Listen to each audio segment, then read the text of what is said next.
नमस्कार दोस्तों, स्वागत है आप सभी का इंडिया 24 लाइव न्यूज में।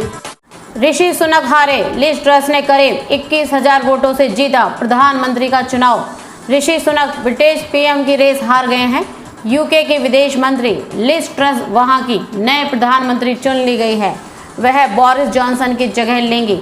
जानकारी के मुताबिक लिज ट्रस को टॉरी लीडरशिप के इस चुनाव में कुल 81,326 वोट मिले। वहीं ऋषि सुनक को 60,399 वोट मिले। मतलब सुनक इस चुनाव को 20,927 वोटों से हार गए।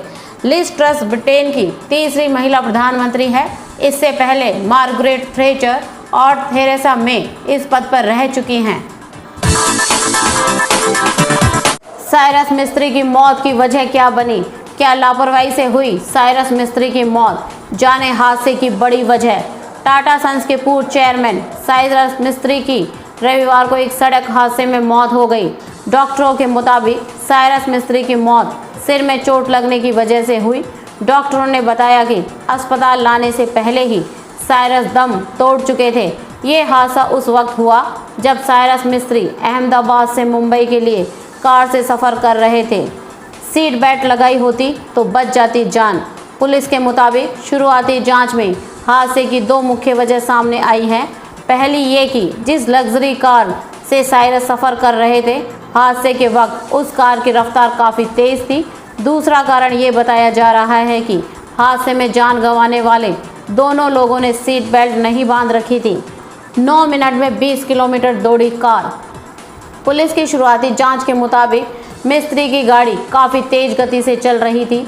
पुलिस रिपोर्ट के मुताबिक पालघर में चरोटी चेक पोस्ट को पार करने के बाद उनकी कार ने सिर्फ 9 मिनट में 20 किलोमीटर की दूरी तय की। पुलिस का कहना है कि सीसीटीवी फुटेज में उनकी कार दोपहर करीब 2:21 पर चौकी के पास दिख रही है। दुर्घटना दोपहर करीब 2:30 बजे सूर्या नदी पर बने पुल पर हुई, जो चेक पोस्ट से करीब 20 किलोमीटर दूर है। कार के डिवाइडर से टकराने के बाद पीछे की सीट पर बैठे साइरस मिस्त्री और उनके को पैसेंजर जहांगीर पंडोले दोनों की मौत हो गई। गुलाम नबी आज़ाद नई पार्टी बनाएंगे, कहा झंडा और नाम कश्मीरी तय करेंगे। कांग्रेस पर बोले हमें बदनाम करने वालों की पहुंच ट्वीट तक। कांग्रेस से अलग हुए गुलाम नबी आज़ाद ने रविवार को जम्मू में कहा कि वे अपनी नई पार्टी बनाएंगे। उन्होंने कहा कि उनकी पार्टी का झंडा ऐसा होगा जिसे हर धर्म का आदमी स्वीकार करे। पार्टी का झंडा और नाम कश्मीर की आवाम तय करेगी। कांग्रेस से इस्तीफे के बाद यह आज़ाद की पहली रैली है। आज़ाद ने कांग्रेस हाईकमान में से किसी का नाम लिए बगैर कहा कि मेरी नई पार्टी बनाने से उनमें बौखलाहट है, लेकिन मैं किसी का बुरा नहीं चाहता हूँ। आज़ाद की पार्टी के 3 एजेंडे: जम्मू कश्मीर को राज्य का दर्जा दिलाना, बाहरी आदमी ज़मीन न खरीदे, नौकरी केवल जम्मू कश्मीर के लोगों को ही मिले। जियो 6 साल में बना नंबर 1। ईशा का स्टडी प्रोजेक्ट अटका था तो बोली पापा इंटरनेट स्पीड बेकार है, तभी आया जियो का आइडिया। साल 2011 की बात है। भारत स्लो इंटरनेट स्पीड से जूझ रहा था। ऊपर से डेटा इतना महंगा था कि केवल 1 GB 2G डेटा के लिए महीने में करीब 100 रुपये खर्च करने पड़ते थे। यानी इंटरनेट का इस्तेमाल करना हर किसी के लिए संभव नहीं था। यूट्यूब जैसे प्लेटफॉर्म पर वीडियो आज की तुलना में काफ़ी कम लोग देखा करते थे। उस समय रिलायंस ग्रुप के चेयरमैन मुकेश अंबानी की बेटी ईशा अंबानी अमेरिका की येल यूनिवर्सिटी से पढ़ाई कर रही थी। छुट्टियों में वो अपने घर आई थी। उन्हें अपना कोर्स वर्क सबमिट करना था, लेकिन स्लो इंटरनेट स्पीड के कारण इसमें परेशानी आ रही थी।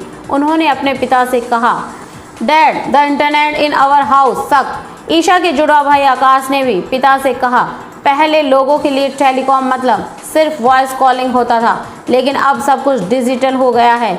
यहीं से जियो के आइडिया ने जन्म लिया और 5 साल बाद सितंबर 2016 में जियो लॉन्च हो गया।